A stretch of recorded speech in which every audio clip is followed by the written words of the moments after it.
I had a full-time job. After the full-time job, I had another full-time job. Buying little cars for cheap, like $100, $200, selling for $3,000, fixing them up. You can flip anything. It's just that you have to be creative. You have to think outside of the box. People think real estate gives you money, but real estate actually gives you time. Time to do your things, time to go on vacation. Yep. You're not on the rat race anymore. Yeah. Lamborghini or Ferrari? Ferrari, all day long.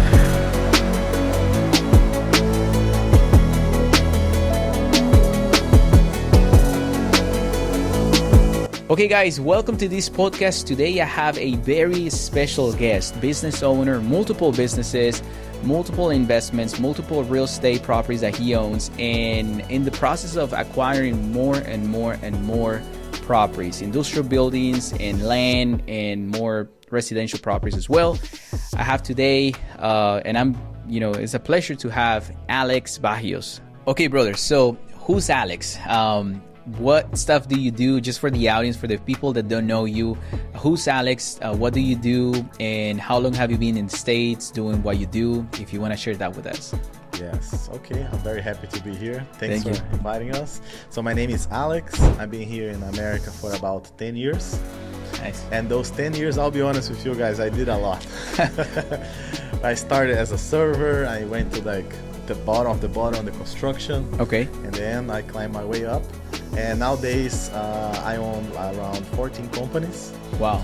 And the one that gives me the most work that I do the most is the granite countertops. Okay. And I do a lot of real estate too. Okay. Commercial real estate, multifamily, warehouses. That's what I love.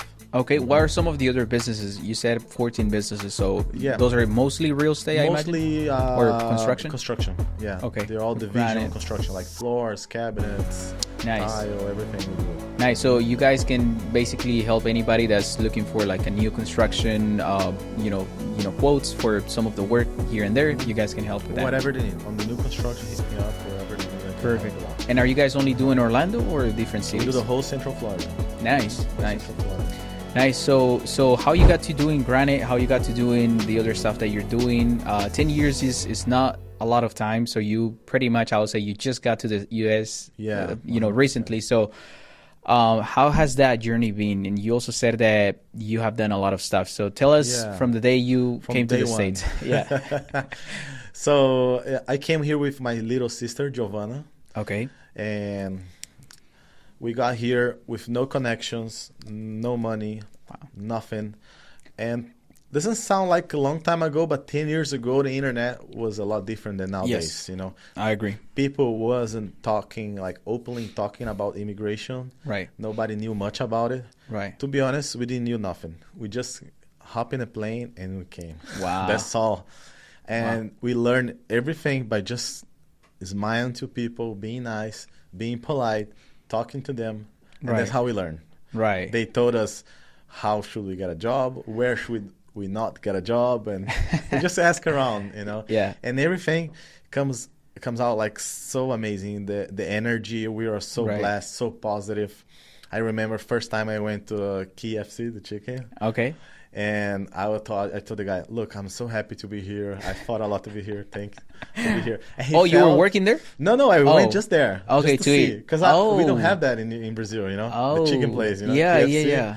So I went there and he felt my energy, my positivity, and he gave me like free chicken. There is no I wasn't way. asking That's so anything. funny. He was just so excited. I made his day, man. Just Of course, because he's positive. like, bro, I'm working in probably the least favorable place to work with McDonald's. And, Yes. And you know what? It was a similar thing to me, but I actually worked at a fast food restaurant at a McDonald's. And when I moved to the States, to me, that was like, okay, that's like a job. I'm like, I'm okay with this. I'm saving money. I bought my first car. Actually, I bought my first car from a previous job that I had at the field, like, working with apples and stuff like that at the actual field on 110 degrees outside. But having said all of that, for me, working at McDonald's was like, hey, I'm here to work. I don't mind where. And I know it's a process. So you work at McDonald's? Yeah, I did. Real? I work at How long McDonald's. ago? I moved to the States about 13 years ago. I worked probably about 12 years ago. So it was like within my first year of moving to the States. Nice. And I also did McDonald's because I was going to a school at the same time. I was going to my high school. And so it was the only job. Funny enough, I applied to Walmart, Walmart Supercenter, and they had 3 different reviews, or 3 different, like, you know, like they had to speak with you and stuff like that. And I went to the first one, and they were like, yeah, you look good for the next one. And I went to the second one, they're like, yeah, everything looks good for the third one. I go to the third one, it was with the main manager.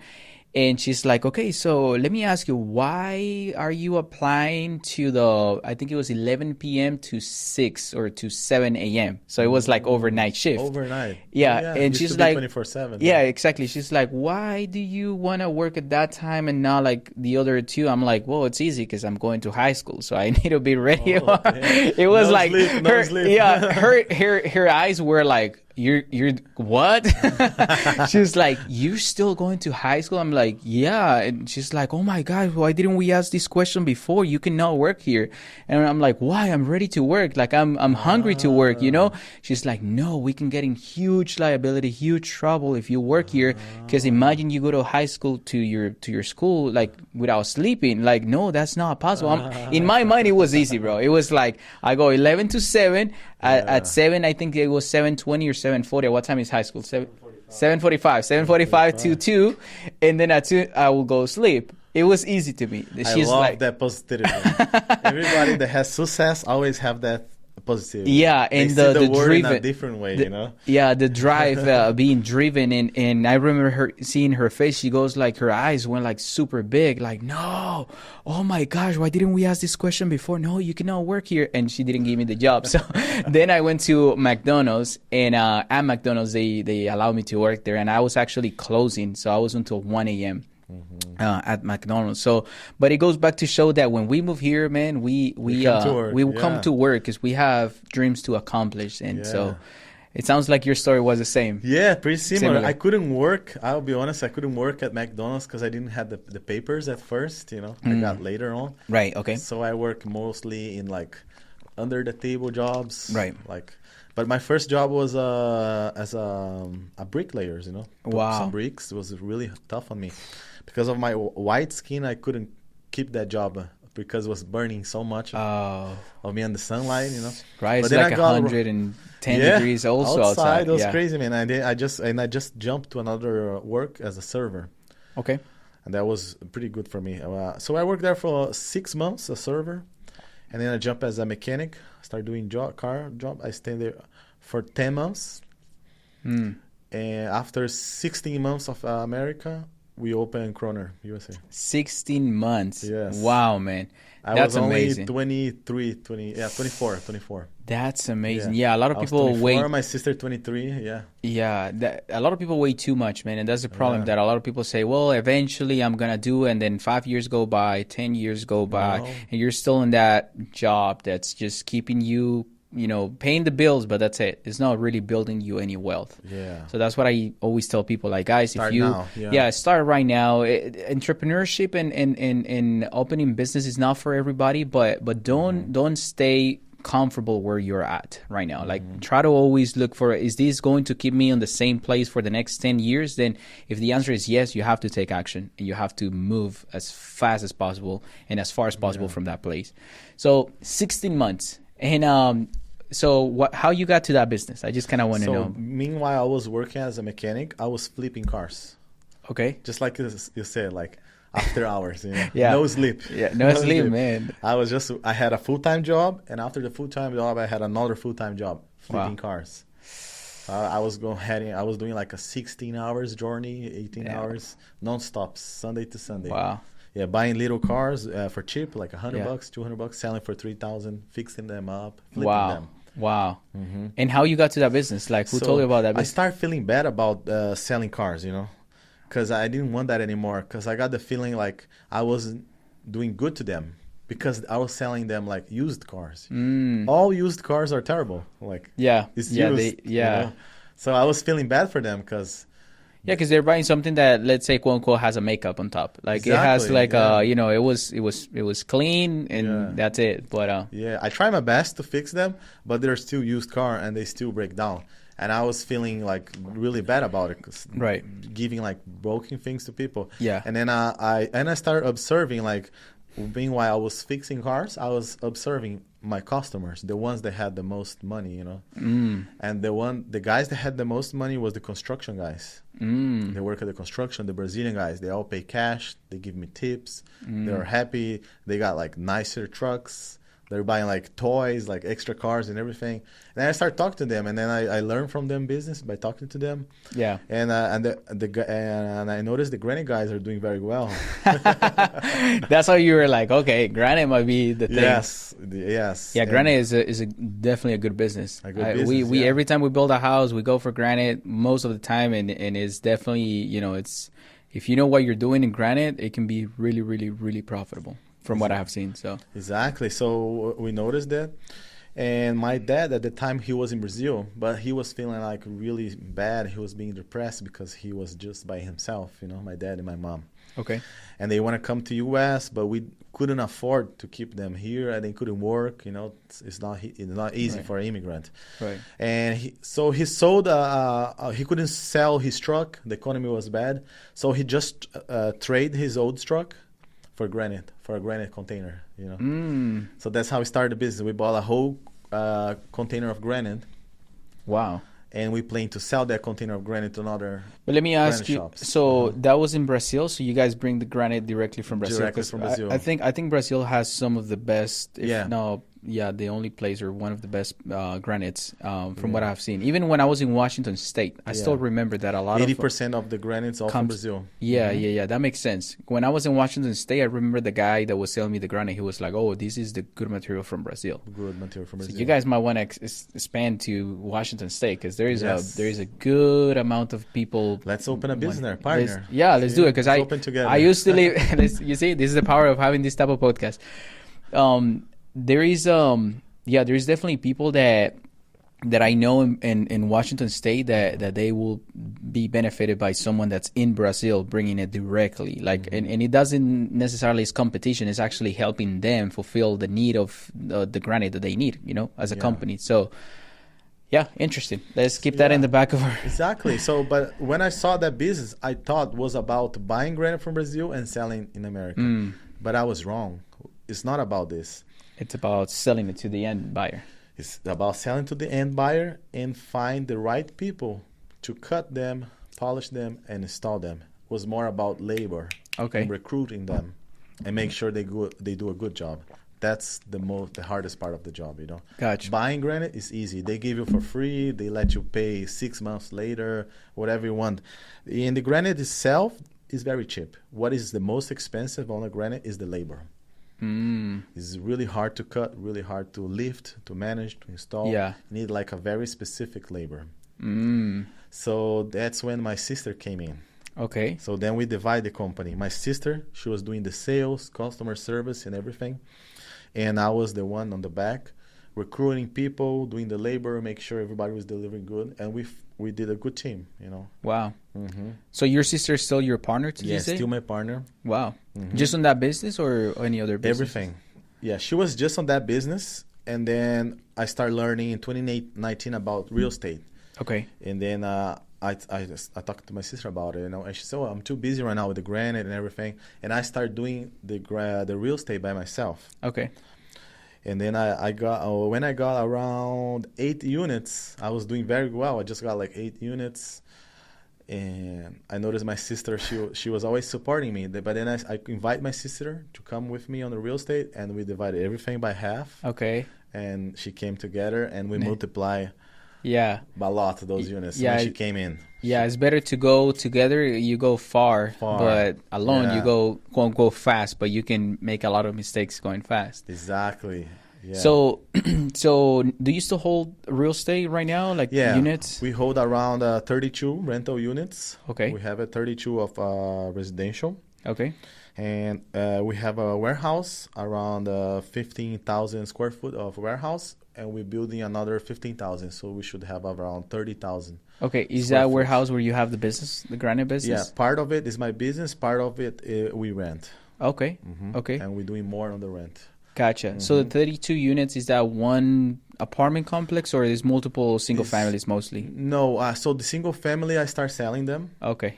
Same. I'm on the same page. Yeah, we started selling single families. Yeah. And I'm starting selling multifamily too.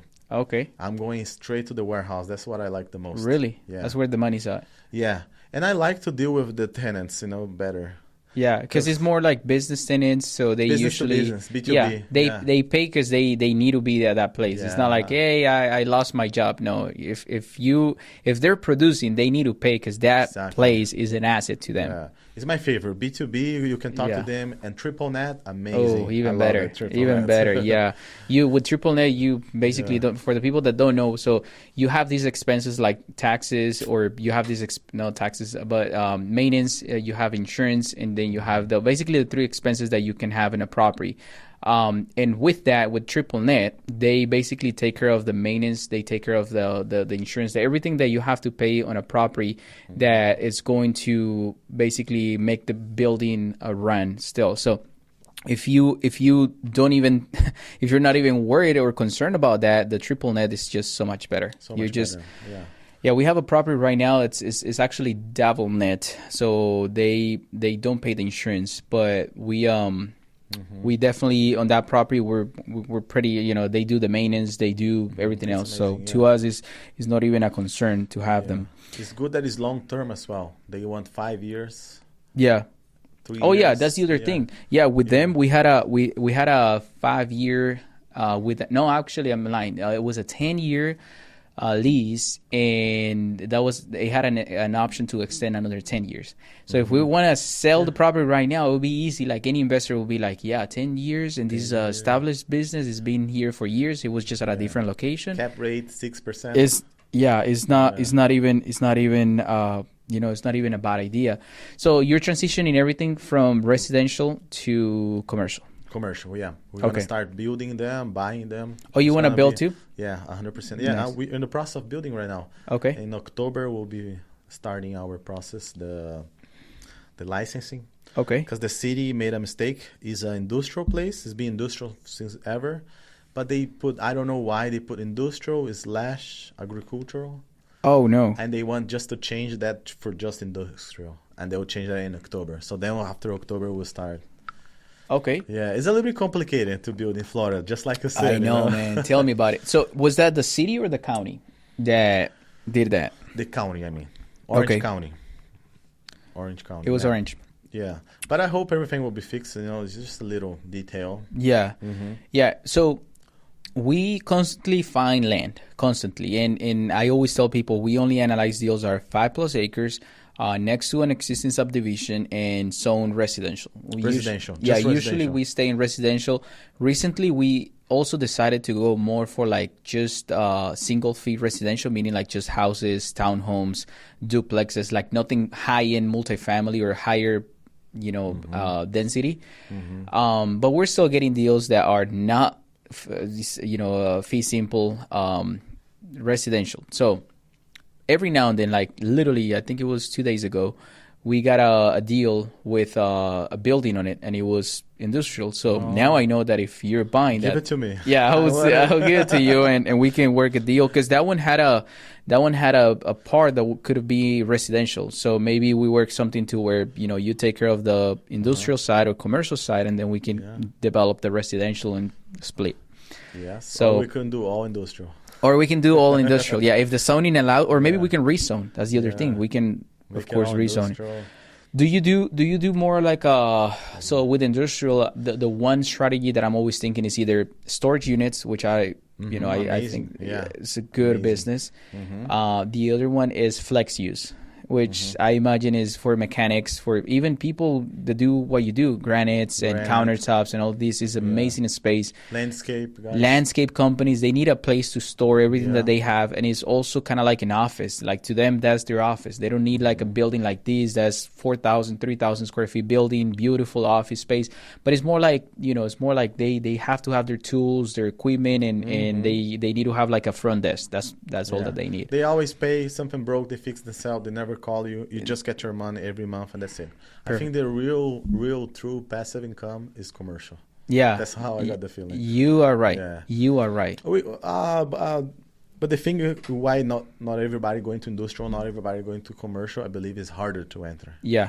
The ticket is a lot bigger. Yeah. You need more money. Yeah, it's definitely Yeah. more profits and it's more passive, like you said, but it's definitely is more complicated. It's like land development. Like I teach people about land development. Like someone wants to learn how to develop a residential piece, I am the guy. Like I'm always teaching people how they can start in developing. But the one thing that I always tell them is, guys, land development takes time, especially the entitlement phase, like getting it approved with the city. Same thing as your entitlements or your approvals with the city on your industrial buildings. Right now you're waiting.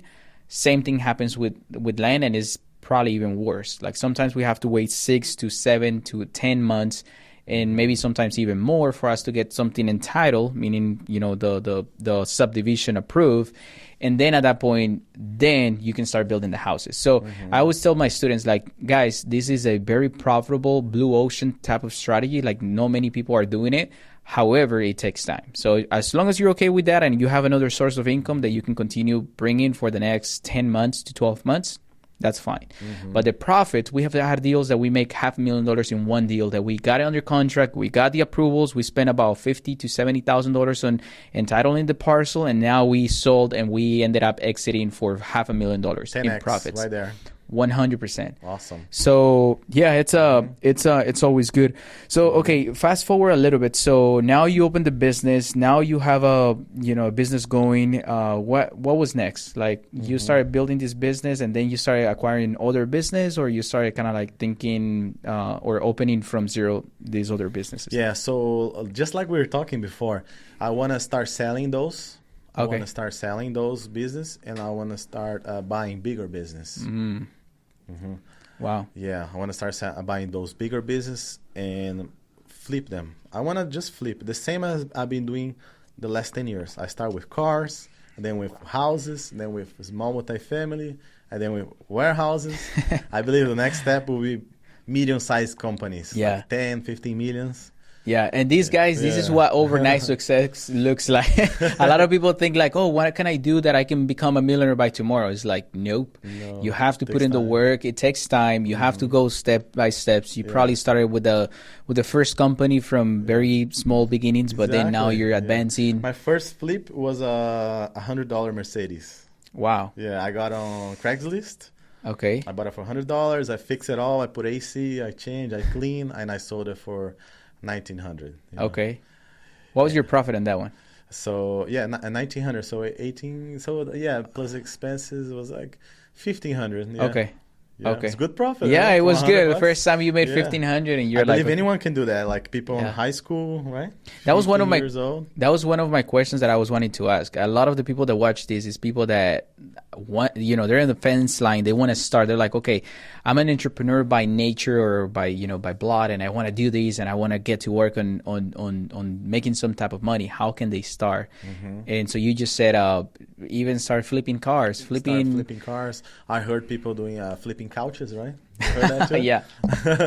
Flipping couches. You can flip anything. Just see something that people don't want anymore, Yeah. or they don't value as much, And other people value it. and other people A lot. value. That's it.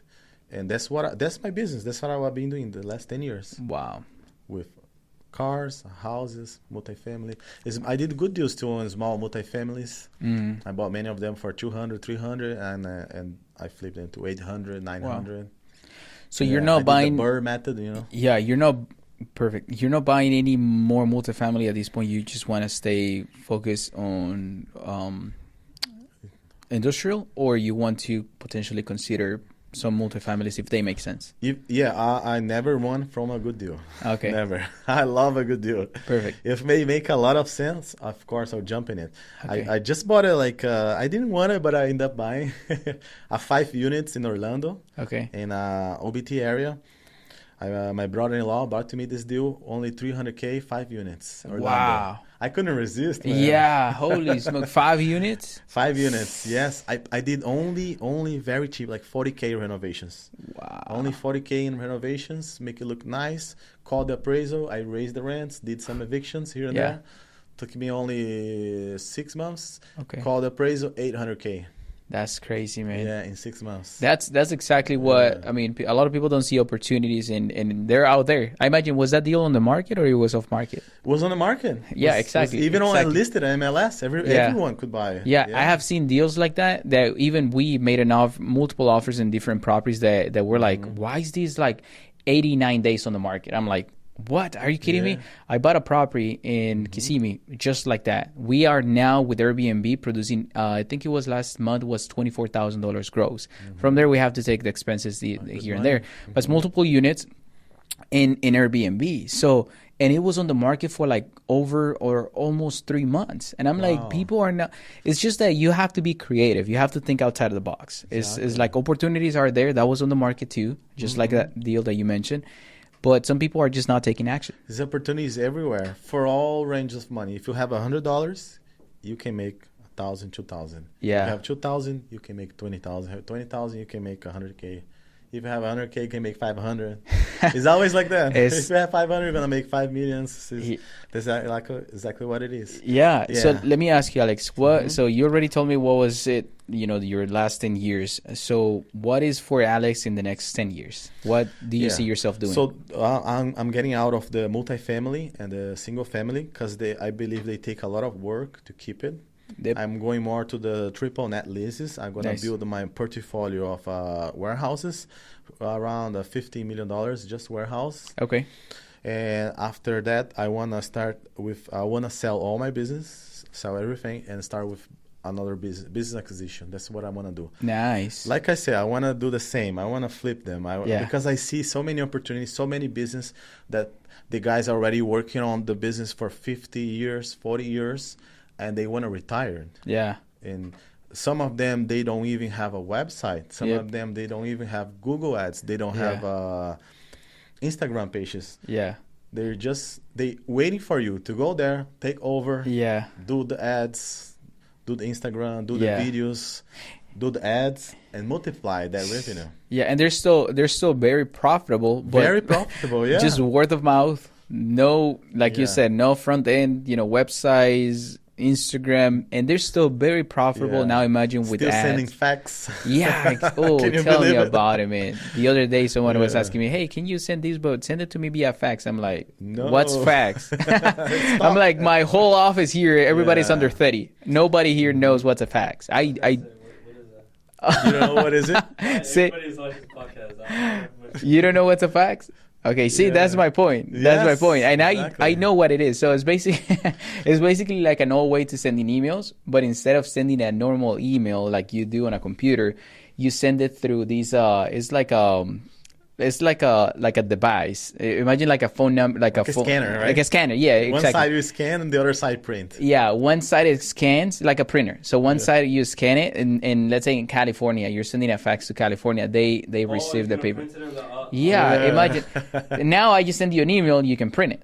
Yeah, like what's your fax number, something like this. Yeah, and then you have to get a number like a phone number. It's crazy, it's pretty old thing. Pretty old, but there are businesses, like he's saying to his point, that are still asking you for a fax. That means that they're pretty dated. Like they don't have anybody in that office that says, "Hey, this is not the way to conduct business now. Like we need to get everything back in this office." Email, just hey guys, you need to. So those are good business. So if a business has a fax and they ask for fax, that means there's potentially a good business to acquire. Yes, and some of them are taking owner finance. They will take offers. Most people don't have the courage to buy them and work on them and be on them. So that's what I'm doing. I'm preparing myself with a good passive income and go start working on them. That's amazing. Mm-hmm. The best thing is like getting enough passive income that you can, like, if something goes here south or goes bad, you're still producing, your business or your other incomes are still helping you with your monthly expenses.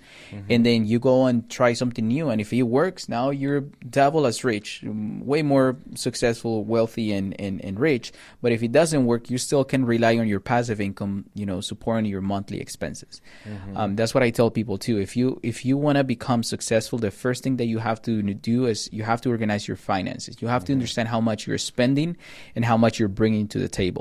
And you have to try to, as much as possible, delegate, or try to, I guess not the words delegate, but you have to try to replace your work or your time that is producing that income, if that makes sense. Kind of like you have to try to make sure that something else that's not you, that's fully passive, pays for your expenses. And then at that point, go out there. That's what real estate gives you. People think real estate gives you money, but real estate actually gives you time. Yep. Time to do your things, time to go on vacation, time to venture new business, time to try new things. Yep. You're not on the rat race anymore. Yeah. And maybe that's the success about real estate, like you said. Maybe that's the thing, that when you have more time, now you have more way to think of, okay, how can I do this? And that happened to me when I was flipping just houses. I was just doing, houses for $30,000, $40,000, $50,000 profits. I got bored, man. Like I was doing, at one point I did 6 deals or 7, I think it was, in at the same time. And I'm like, okay, this is not very scalable, because flipping houses is not very scalable. You can have systems, but it's not the same thing. And so I'm like, okay, there's got to be something better than just flipping 6, 7 houses at a time. And then I said, how about building houses? I can build that quote unquote unlimited amount of houses if I put the right systems, because it's pretty much like copy and paste. Like the same house that I'm building here, I can build it next door and then next door, and now I can do 100 home subdivisions. And then I kind of started building a few homes at a time. And then I realized that is a great business, but there is something even better on top of that, and that's the land development. Like the person that put the land in the first place for you to build those houses. So I'm like, okay, what if I go to learning this thing and getting the developments, getting the entitlements, and then I sell or I build. I was thinking about building the 100 homes that I was entitling, and that's how I got to land development.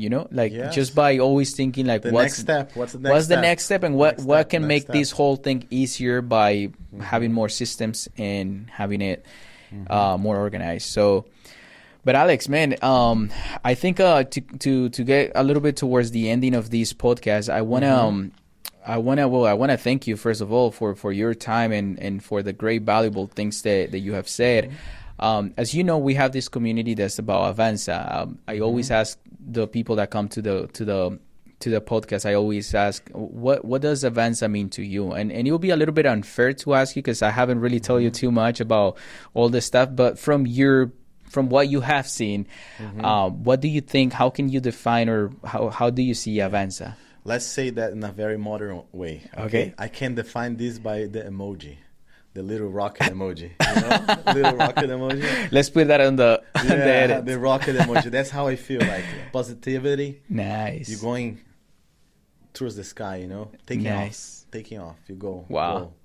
That's the feeling I got it. I got it right? I don't know. Man, you got it perfect, bro. Like I have to start asking more people that don't really know the whole concept of Avanza, because you're defining it like what it is, literally, like what it is. Because taking off, yes, that's literally what it is. Like people sometimes get stuck and they're like, I want it, or I want to, but it's always like I want to. It's like, get it done. The next level. Hey, take a step. If you don't take the first step, you're always gonna be in the same place. Like when you're walking, if you don't move just literally one leg to the front, you're staying in the same spot. So having said all of that, I think you define it the right way. And take risk, go, don't stop, work really hard. If you made a mistake, if you work hard, you can always outwork that mistake. Yeah. All the mistakes I made, I end up just outworking. And and it goes back to mistakes, or it goes back to like, a lot of people, the risk. Like a lot of people worrying about the risk and what if this goes bad, but what if you don't do it and it could have gone really, really well. That's the bigger risk. Yes. So not doing anything is riskier than if you try. If you try, you mitigate the risk before you do it, you analyze the risk, and then you execute. I think is the best way to get it done. You try, you made mistakes, and you try again until you made it. Yeah. Meanwhile, the other people are just thinking about it. You already did it. That's a great clip right there. Yeah. Hey Alex, I think we're gonna have to change the logo on the Avanza Instagram, and we put a little rocket, because it's true. Yeah. It's literally, I didn't even think about that. The Avanza is literally people represented by that rocket. Yes. Alex, my man, thank you so much. How can people follow you, my man? Yes, follow me on Instagram. What is your Instagram? What is your companies? I want more people to go your way, my community, everybody. So you guys go and learn from Alex Alex and his business? My main company right now is the Kroner USA, the Okay. granite countertops. Granite You see the countertops. camera, yeah. Okay. And my Instagram, my personal Instagram is Xande Gil. You can put it on the bottom, right? On the Okay. description. Is that I love how you said that. Is Xande. that Xande is the nickname for my name. Okay, The Brazilian way to say it. Is that the Brazilian way of saying it? Yeah, the Brazilian way to say it. So the Instagram will be XANDE Okay. JIU. Xande Perfect. Gil. Yeah. Perfect. Follow If me not, on we can Instagram, put it here on the put description it so on you the guys can screen, see it. description, yeah. Text me, call me, DM me. Always helping people. I love to help people. Thank I want to you. make sure everybody's successful. I feel like the world is full of resources. Yep. Everything is unlimited. Yep. If anyone tells you it's limited, they are lying. Yep. They are telling it's limited because they want to sell for more expensive. Man, you But said everything it. is unlimited. Yeah. So like knowledge is unlimited. I always give away. I always give my secret. I have no secrets. Everybody That's asks amazing. me. I just tell them. I believe that more people we help, more we help each other, and That's true. grow, and that's how I take my life. Always That's help. great. That's thinking in abundance rather than scarcity. So, Exactly. Alex, thank you Abundance. so much, man. And Thank you, brother. I hope that we can have you in a future podcast as well. Back to sure. giving us a lot of insights and value on this thing called business, man. This thing Yeah. called entrepreneurship and Yes. the whole thing about the Avanza community. Let's do another one with the Lamborghini racing the We gotta Ferrari. do one. Yeah. Okay. Yeah. Let me close with a question. Remember the question that I asked Humberto? Okay. Maybe we close with that question. So, Lamborghini or Ferrari? Ferrari all day long. Oh man, we're gonna have a problem right there. Just kidding. No, I think I was talking to Miguel yesterday and he was telling me the story of Ferrari and I'm like, wow, maybe I need to get myself a Ferrari because the Puro Sangre that you were telling me about, the fact that they haven't been bought out and they're still owned by the same. Yes. That means a lot. That means a lot. Authentic. I didn't know that. No Audi, yes. Yes. I didn't know about Lamborghini being owned by Audi and then Yes. Audi being owned by Volkswagen. So it's kind of like, It's owned by Porsche. Porsche. Also I'm like, owns Porsche. so maybe Lamborghini is a Volkswagen. Maybe that's what it is. If you open up, you see the parts. They all have Volkswagen logo, That's crazy. right? What happens if you open up a Ferrari? You won't see Volkswagen logo. You see the Italian flag. Guys, Yeah. this is the end of the podcast. Hey, Alex, once again, thank you, Thank brother. you very Thank you much, so brother, much. for inviting me. It was an amazing time. I Big hope. pleasure. Thank you, brother. I hope you guys got a lot of value on this in Alex, all the insights. I hope that you guys also buy a Ferrari or a Lamborghini, or Volkswagen. But we will have Alex in the future as well. Sure. We have the conference next year, the Avanza. We also host one conference every year. So maybe as a matter of fact, I need one of those shirts. yeah, I'm gonna I want invite it. you to the Yes. conference so you come and you can provide a lot of value as well on the stuff that you're doing. And there's a lot of people that come to find investors or partners or companies that they want to sell. So it might be For actually sure. perfect Be for amazing you. network, yeah. I'll definitely be there. So there you go, guys. Thank you so much for staying until the end of this podcast.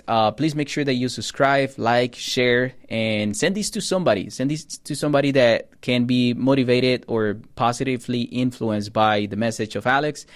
And make sure that you comment down below your best part of this podcast. What was the favorite part that you had from this podcast? So I'll see you on the next one.